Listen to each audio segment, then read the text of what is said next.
আসসালামু আলাইকুম এভরিওয়ান, কি অবস্থা সবার, কেমন আছেন সবাই? বর্তমানে সোশ্যাল মিডিয়াতে একটা বিষয় প্রচন্ড পরিমাণে ভাইরাল, সেটা হচ্ছে তার মানে এই আপুদের হচ্ছে গানটা কি ছিল, বিআই সাহেব। আচ্ছা, যাই হোক, তো এই গানের হচ্ছে স্টেজ ভেঙে পড়ে যায় হচ্ছে রাসেল ভাই। তো এই বিষয়টা বিভিন্ন মিমস ক্রিয়েট হচ্ছে, সেখানে কিসের প্রোগ্রাম ছিল অ্যান্ড হচ্ছে তার মানে কিভাবে এই দুর্ঘটনাটা ঘটে যায়।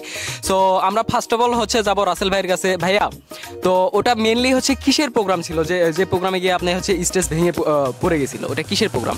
ওটা কারিগরি হাই স্কুল মেবি। তো ওটা আমাদের ফ্রেন্ড সার্কেল একটা প্রোগ্রাম, মানে স্কুল থেকে কোনো অ্যারেঞ্জ করে না প্রোগ্রামের জন্য, জাস্ট হচ্ছে এটাই অনুষ্ঠান হচ্ছিল। তো আমাদের রিকোয়েস্ট করে আমাদের নিয়ে গেছে ওখানে। তো স্টেজটা খুব নর্মাল ছিল, বাট ওইরকম মানে ছিল না। তো আমরা ওখানে ডান্স করতেছিলাম, খুব স্লোলি করছিলাম। তো আসলে ডান্স করতে করতে আপনারা তো দেখতে, বিষয়টা এমন যে বিয়ান সাহেব ছিল, বিয়ান সাহেবের ঝাড়াঝাড়িতে পড়ে গেছে। আচ্ছা, আপনার কোনো ক্ষতি হয় নাই বা কোনো কিছু হয় নাই? আমি যে ওখানে পড়ে গিয়েছি আমি বুঝতেই পারি নাই যে আমি পড়ে গিয়েছি। কোনো ব্যথা বা কোনো মনে হলো যে আমরা ছোটবেলায় যে খাইতাম না, মানে তেলি যে শিশু পার্কে গিয়ে খাইতাম, বসলে নেমে যায়, বুঝতে পারে না, স্লিপিং পার্ট যেটা বলে, ওই রকম ছিল আর কি অনুভূতি। এখন বিষয়টা হচ্ছে আপনি তো সোশ্যাল মিডিয়ায় একজন কন্টেন্ট ক্রিয়েটর, তো একজন কন্টেন্ট ক্রিয়েটর এরকম ভাবে পড়ে গেলেন, আপনাকে নিয়ে ট্রল করতেছে মানুষজন, হাসি ঠাট্টা করতেছে, এই বিষয়টাকে আপনি কিভাবে দেখতেছেন? এক্স্যাক্টলি ভীষণ ভালো লাগতেছে ব্যাপারটা, কারণ আসলে আলোচনা এবং সমালোচনার মাধ্যমে মানুষ কিন্তু মানুষের সামনে চলে আসে। আমরা তো আপনাকে নিয়ে হাসাহাসি করতেছে, আপনি এই বিষয়টাকে পজিটিভ ভাবে নিচ্ছেন? অবশ্যই, আমার জন্য একটু হলে তো বিনোদন পাচ্ছে মানুষ। তার মানে আপনি কি পড়ে গিয়ে মানুষদেরকে বিনোদন দিলেন? বুঝলাম না বিষয়। হ্যাঁ, মানে ভাবতে পারেন, কারণ আমরা কন্টেন্ট ক্রিয়েটর, আমরা অভিনয়ের জন্য সবকিছু ক্যারেক্টারে কাজ করতে হয়। অভিমানে সত্য নয় মানে না। তো আমরা যেগুলো ক্যারেক্টারে কাজ করি, কিছু ক্যারেক্টারে কাজ করি, হয়তো আমি ওইরকম না, তো আমার পার্সোনালিটি হয়তো ওইরকম না, কিন্তু আমার ক্যারেক্টারের জন্য সেটা আমাকে পে করতে হয়।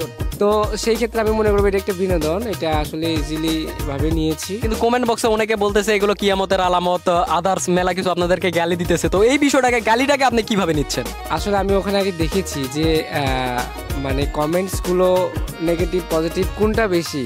নেগেটিভ কমেন্টই বেশি আমি দেখছি। না, নেগেটিভ কমেন্টই নেই তো, দুই একটা ওইটা জাস্ট। আর সবাই তো মজা হিসেবে নিয়েছে, বিআই সাহেব কোথায়, বিআই সাহেব বাঁচাতে পারলো না, বিআই সাহেব উদাও এই সে, মানে সবাই মজা পাইছে। এবং এমন দেশে থাকি, এমন কমেন্ট লিখেছে, এমন দেশে থাকি যে 1 মিনিট না হেসে থাকতে পারি না। আমার ভীষণ ভালো লেগেছে।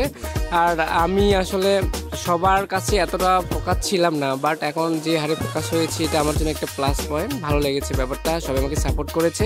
আর বিশেষ করে একটি ব্যাপার না বললেই নয়, যে আসলে আমি যে মানুষের এত ভালোবাসা অর্জন করতে পেরেছি আলহামদুলিল্লাহ। কারণ আমি যখন এই ভিডিওটা ভাইরাল হয়েছে টিকটক, ফেসবুক, ইউটিউব, টিকটক থেকে 3.8 মিলিয়নের মতো ভিউজ গেছে, মানে 3,08,00,000 মানুষ দেখছে। পেজটা ছিল আপনার, তো আপনার পেজ থেকে এই ভিডিওর ভিউজ গেছে প্রায় 3.7 মিলিয়ন, মানে 8 মিলিয়ন। এখন কথা হচ্ছে 3.8 মিলিয়ন মানে কিন্তু এটা একটা হিউজ ভিউজ। আপনাদের পেজের ফলোয়ার্স ছিল কত আগে ভিডিওটা আপলোড করার আগে ছিল 300 সামথিং। এখন সেই পেজের ফলোয়ার্স হচ্ছে প্রায় 4,000 সামথিং। এখন কথা হচ্ছে সেই ভিডিওতে অলমোস্ট ভাই একটা ভিডিও দিলে পুরো পেজ আপনার উঠে গেছে। এই বিষয়টাকে আপনি কিভাবে দেখতেছেন বিআইন সাহেব? আমি কিভাবে দেখবো, আমার তো খুব ভালো লাগছে। কিছুক্ষণ আগেও তো আমার বিআইকে বলা হয়েছে হাসলে হাত ভালো থাকে, তো আমরা চাই সবাই হাসুক। আচ্ছা, তো এখন বলতে চাচ্ছেন যে আপনি পরে গিয়ে মানুষদেরকে হাসাবেন, পজিটিভ ভাবেও তো মানুষদেরকে হাসানো যায়। তা তো যাই, মিথ্যা কথা। আমি একটা কথাই বলবো যে আপনি বিআইনের সাপোর্ট নিন না। আমি অডিয়েন্সের উদ্দেশ্যে একটা কথা বলবো, আমরা অনেক কষ্ট করে, অনেক ইনভেস্ট করে, অনেক ভালো ভালো কন্টেন্ট মেক করি। তো দেখে না কেন, দেখে, কিন্তু এরকম ভাবে ভাইরাল হয় না। আচ্ছা, এত সীমিত সময়ে যে এই পরিমাণ ভাইরাল হয়ে যাবে, এটা আসলে আমি অ্যাস্ট্রোনাইজ হয়ে গিয়েছি। মানে এই সবাই আমাদের কাজ দেখে ভালো থাকুক, হাসলে ভালো থাকে। আমরা চাচ্ছি সবাইকে আমরা হাসুক, সবাই ভালো থাকুক, পরে যাওয়া দেখে হাসুক। আমি বলি আমি আসলে ভালো কিছু সবসময় আলোচনা হয় না বা ভাইরাল হয় না, ওই রকম চেনা জানা হয় না। মানে এটা আপনাদের কোনো প্ল্যান মাফিকও ছিল না তো? না না না, এরকম প্ল্যান কেন থাকবে? না, আপনারা এমনও হইতে পারে যে ভাইরাল হওয়ার জন্য এই সকল কাজকর্ম করছেন? না না, একদমই না। আর হচ্ছে তার মানে সেই জায়গায়, বিয়ের জায়গায় যদি আপনি বিয়ান পইরে যেতেন, আপনার রিঅ্যাকশন কেমন হইতো? আমি একদম অজ্ঞান হয়ে যেতাম।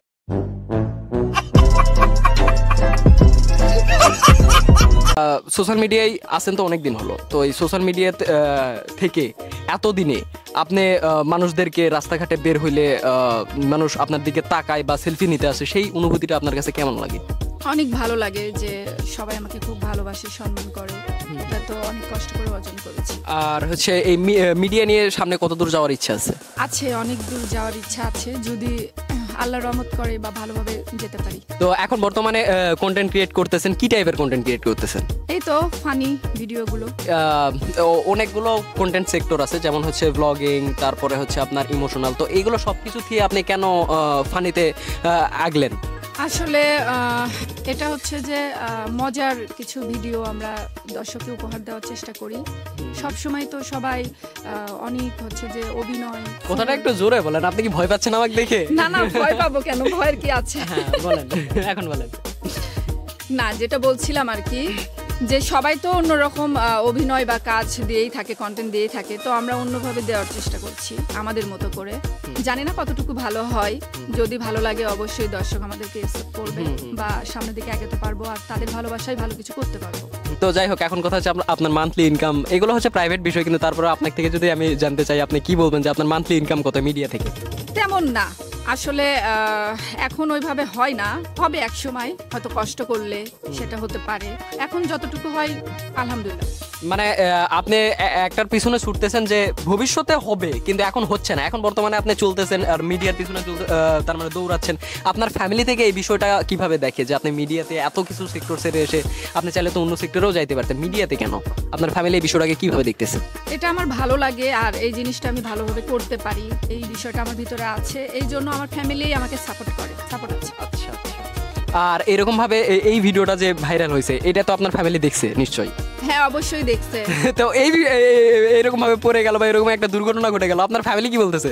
ওরা তো হেসেই শেষ, মানে হাসি থামাতে পারতেছে না, বলতেছে যে এত হাসি পাচ্ছে, আমার আম্মু অনেক অসুস্থ, সেও অনেক হাসছে এটা দেখে। তো যাই হোক, মানে একটা দিক যে পড়ে গিয়ে হলেও পরিবারের লোককে বা মানুষদেরকে হাসাইতে পারছেন, এই বিষয়টাকে অনেক পজিটিভ ভাবে আপনারা নিচ্ছেন।